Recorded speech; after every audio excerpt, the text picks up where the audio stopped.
காலையில் 9:10 வேலைக்கு வருவது, ஈட்டியை நீட்டி பிடித்தபடி சுவரோடு சுவராக பள்ளியை போல் ஒட்டி இருந்துவிட்டு மாலை 5 மணி ஆனவுடன் வீட்டுக்கு ஓடி விடுவது.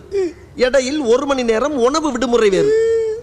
5 அறிவு ஜீவன் போல் உங்களுக்கெல்லாம் ஒரு வாழ்க்கை. கேட்டால் அரசாங்க உத்தியோகம் என்று வெளியே பீத்திக் கொள்வது.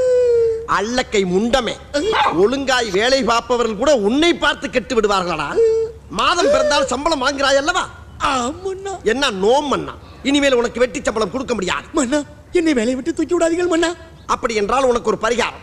என் கேள்விக்கு விடை சொல்லு. கேளுங்கள் மன்னா. தட்டானுக்கு சட்டை போட்டால் குட்டை பயில் கட்டையால் அடிப்பான், அவன் யார்? தட்டானுக்கு சட்டை போட்டால் தட்டானுக்கு எப்படி மன்னா சட்டை போடுவது? ஓஹோ, மன்னனிடம் நீ கேள்வி கேட்கிறாயா? மன்னா, நான் பிள்ளை குட்டிக்காரன் மன்னா.